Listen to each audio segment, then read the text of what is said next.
Hey, Peter Franson here with part 15 of my commentary for Spirit Blade: A World of Shadows. We'll kick it off right now.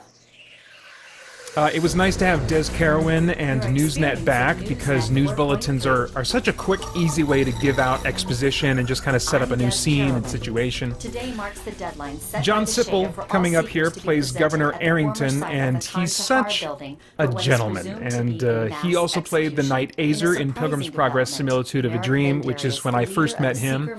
I always wonder when I post info for local auditions what kind of actors will be brave enough to come to a stranger's house and record something that is specifically Christian in nature, which is clear from the audition materials, but also in the audition materials, if they look through them all, shows people's bodies getting ripped in half by monsters, so my hat goes off to each of them for their trust in me on all three counts.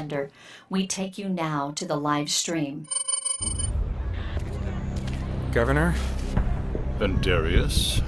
I wanted to apologize for what happened at the city. Don't bother. Your words can't bring any of those people back. 126 lives, not counting the troopers you massacred.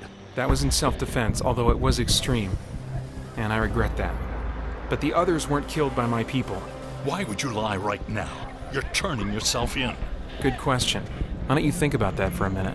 Corrigan, how are those old trans-dimensional goggles working? Fine, sir. One of Rand's best toys. My friend Mark Pennington plays Corrigan, and he came back for a second recording session when I decided to give a name to this character and use him more frequently in earlier scenes as well, in place of, like, say, Lab Tech 3 or, whatever. Similar thing to what I did with Preston's character Darian.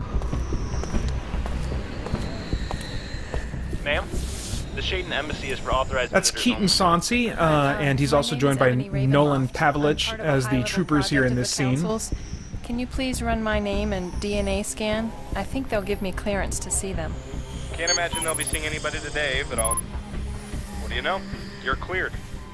The council just relocated from their embassy ship to the PV. PV? Pacification vessel. Haven't you heard? It entered the solar system about an hour ago, and is coming into orbit with Earth right now. The Seekers will finally get what's coming, huh? Yeah, I guess so. Right on through the doors, transport system on your Okay, right. there's a sound will take you effect to coming the up PV. representing Rand's cloaking device.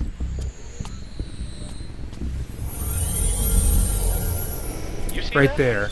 I wanted to try and provide a visual reference for Rand's cloaking device, and there's a reference that one of the troopers set up to a heat mirage, looking like something that looks like a heat mirage. And so I thought of the old Predator movie camouflage, which looked like a bending of light, a heat mirage. So I wanted to suggest that warping effect here. Here in the transporter room, I realized I would want a different computer voice since Rand was using the Kristen Self computer voice for Aya now. I wanted it to be clear that Rand was messing with the transporter's computer, not with, like, Aya as a computer. So the male voice here is Rich Van Slyke to differentiate the teleporting computer from Aya. And Rich Van Slyke plays Oren Kavnar, the successor to the Prophet of the WCU, but I pitched his voice up just a little here to make it less familiar to listeners.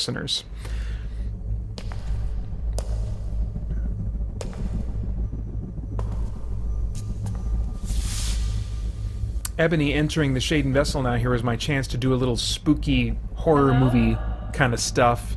It's on my bucket list to do some kind of jacked up and disturbing horror story in the future.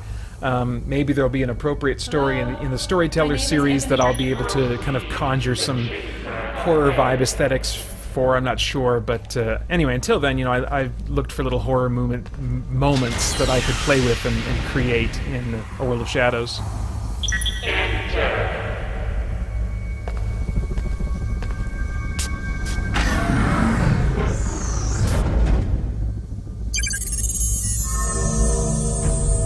Welcome, Ebony Ravenloft. We have been anticipating this moment. What do you mean? Of all our test subjects, This is tricky, lots of layers of effects here. I mean, this is me doing all the voices of the council, or the Legion. I don't want you to refine So that's it. all I layered want together, you to and then they had remove it. effects on them to give them a demonic sound as well as being a group. And then I'm also putting them through like a filter here so that I can try to convey the idea that she's not in the room with them, she's interacting with some kind of hologram of them or something. 2 took away who I am, made me your puppet. Necessary only for the initial testing phase, when each variable must be constant. Now, our control over you is no longer required. We can advance the process while you retain complete autonomy. What does advance the process mean? Immortality. You will gain control of your own genetic code, able to rewrite. I wanted to kind of give as you Ebony see fit.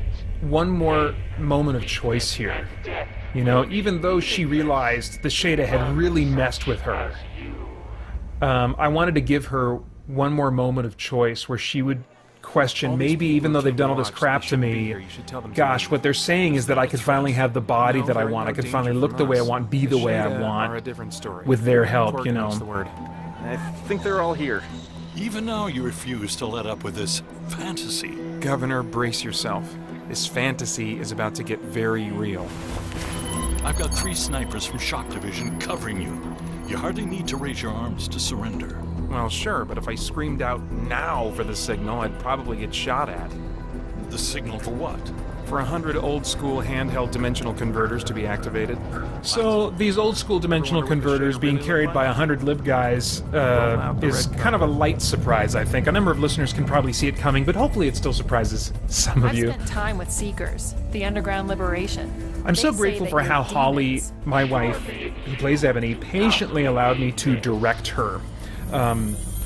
And have her repeat things again and again and try different things to get what I wanted from her in this scene, and especially in the scene coming up. If they're willing to go with me, something I've really come to enjoy is taking actors without much experience and experimenting with them during recording to get the results I'm looking for. They seem to enjoy it. It allows me to kind of teach in a sense, which I always love, and it results in something that represents some of their best potential as an actor, I think. With Holly specifically, I would have her do things like grit her teeth or tighten muscles throughout her body as she talked, or we just bring more intensity to the way I gave direction so that it would feed into her and kind of spur her on more and more. You dare to insult us this way? You're on the ship or you're not. Make a choice. It is you who must choose. Immortality or death alongside your allies. Warning.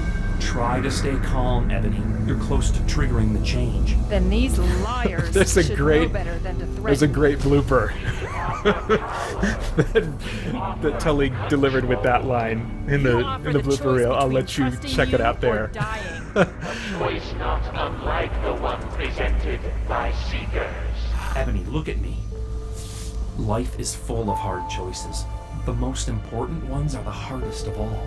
And Faith can't afford to be blind. It's like trust. Here's a theme that I brought back from a previous scene that I think was with Ebony. I don't remember off the top of my head, but it's always challenging to try and reuse themes because I would have to factor in what keys the score before and after an inserted theme, you know, what key they were in, and so I would have to pitch the material up or down, and it's tricky because if you pitch it up or down too much, you can tell it's been messed with.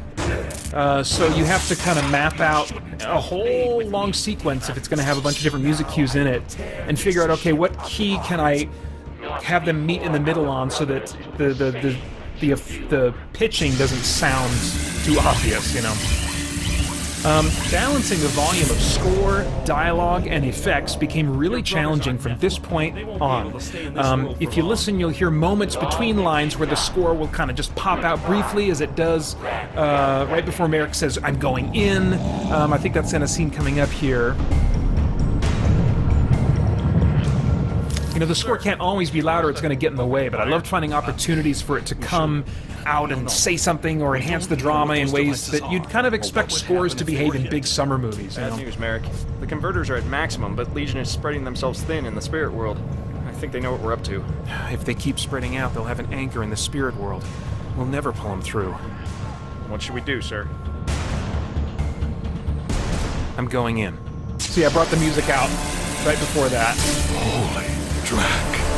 I'll try to corral them into range. Just keep those converters running and hold your ground. Boy, that music really sells the moment well. I forgot how well it sells it.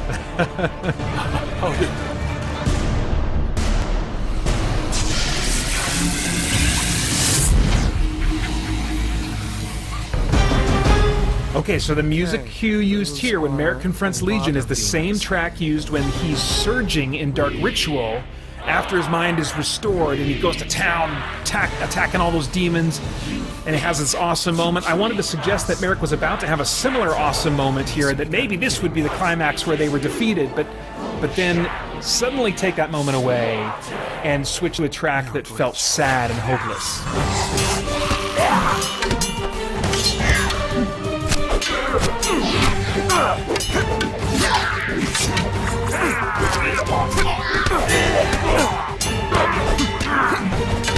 I really still think of the scene in Matrix Reloaded where Neo's fighting all those Agent Smiths, you know, with the pole and...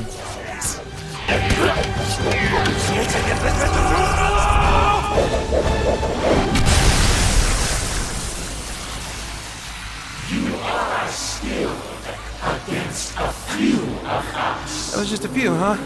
Okay. Now, I really wanted to convey here this overwhelming number of demons, just thousands upon thousands, and I couldn't do that auditorily on the level that I'd hoped.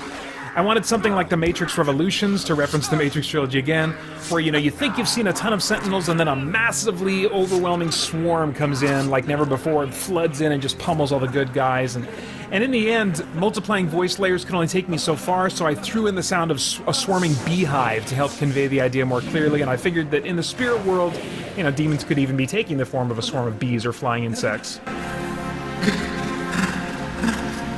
I'm sorry, Asu. I'm sorry I couldn't win this for you. So here's that distortion on Merrick's voice that I've used in the past when characters are kind of unraveling in the spirit world. Not yours. Brothers! For Christaya! Okay, so here's the Helm's Deep moment, which, you know I've seen in other movies too, but that's the most well-known one probably. The forces that you'd forgotten about show up suddenly in great number as knights in shining armor to save the day in its darkest hour. I had this moment in mind since Spirit Blade Dark Ritual, and actually that was the result of the score that I bought to represent the Sanctafi in the scene when they're eating their own flesh and they're communing. It had this dark, somber part of the track that I used for that part of Dark Ritual, but then the same theme was used again, sounding triumphant. And I used the triumphant part of that theme in the credits score for Dark Ritual in my mind as a sort of foretaste of what the Sanctafi would become in Part 3. So I imagined this moment for a long time, really enjoyed seeing it play out finally. When we cut back to Merrick, you might have missed it, I added the sound of the spirit breathing, followed by a Miracli effect to imply that he was healed. I realized at some point I needed to restore him, but I didn't have any dialogue in the script to account for that, so I had to kind of dig my way out of that hole, and figured I could just tell that little part of the story through sound effects. This is the end, almost, of the Merrick Salos forgiveness arc. Forgiveness and redemption are almost always treated as things that you earn in popular fiction. I wanted to reject that idea and show that biblical forgiveness is given even when it isn't earned by the offending party. And I also wanted to recognize that we might not always feel the forgiveness that we give others, although we should feel it increasingly if we're viewing this with a godly perspective. And some wrongs require us to give that forgiveness repeatedly every day, not saying it to them over and over, but between us and God, repeatedly affirming, I forgive them, I forgive them. You know, it's not a one-time thing, but it's an ongoing affirmation. That said, the person who killed your dog it doesn't mean that, they should be allowed to babysit your cat. I mean, trust is still earned over time, even if you are seeking to daily let go of your anger or resentment. So I really tried to represent the recurring, daily, ongoing nature of forgiveness and not make it seem easier than it really is likely to be in real life. This is who I am. He said the same to me when he rescued us from the Dark One. The Dark One? Elizabeth Elliot in her book Through Gates of Splendor would be a great place to go if you want a story about how forgiveness like this is really possible. Sanctafi! brother! So now the Sanctafi are welcomed back into the fold, and Merrick... Today, the Shader will fall! Merrick even does that by returning to a more formalized way of speaking, like he did when he was brainwashed in one of them, so that... There's something of his experience while brainwashed that, he still claims as his own. The Shader will fall, it's very hack dialogue, but I'm trying to conjure up moments from movies almost subconsciously that listeners have seen so that those memories can help inform their imaginations on what I want them to visualize, So I'm kind of, I am being a hack, but it's at least a kind of conscious allowing myself to hack. Rest of the Liberation to help clear this crowd safely as soon as Legion is here. Salos, get all the songs. It's a weird bit of real-life meeting fiction in Merrick's interaction with Corrigan here, because my friend Mark, who plays Corrigan, is probably the most loyal friend I've ever had. I mean, he's quick to go along with other people's ideas when he's hanging out with them, and it's just always been a really loyal friend. He's such a great wingman. But hearing him play this kind of role in Merrick's life is just an interesting unintended echo of the history of our friendship. Merrick.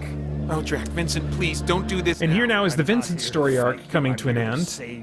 In any other story, his character path would end with him sacrificing his life to save everyone and sort of redeeming himself, quote-unquote, in the process, like Darth Vader, or if you remember Hal Jordan / Parallax, and who knows how many other bad guys who turned good at the very end as they allowed themselves to die or whatever. But I wanted to reject the idea that a person can redeem themselves. We owe it to God to spend every moment obeying Him and fulfilling the purpose He intends for us. So when we go off course on Monday, we can't make it up to Him with perfect obedience on Tuesday, because we owe Him perfect obedience on Tuesday already, We just can't produce enough currency to pay our debts to God. We need someone else to intervene with enough currency to pay our debt. And that's why Jesus' sacrifice for sin is vital to every single one of us. When we do fail, all we could do really is repent, turn away from that sin, and resolve to do differently next time, and ask for God to help us in that. That doesn't make up for our sin, but it does help prevent us from continuing to sin even more. Now, I wanted to keep each track from being too long, but I didn't want to lose momentum because of a track break coming up here. Some CDs will make tracks overlap, but I had no idea how to do that in a way that would make the tracks overlap when played on, say, iTunes or any number of other media players. So instead, I created some custom score at the end of this scene that builds and builds on an unresolved chord and then cuts out for a brief pregnant pause, as you hear in music sometimes just before a musical moment like this is resolved. And that pregnant pause is the space between tracks. So if you're listening to this without any programmed pauses between tracks in your audio player, the pacing should work as I planned, and you may not even be aware of the fact that we've switched to a new track. All right, everybody, go! Now, Salos!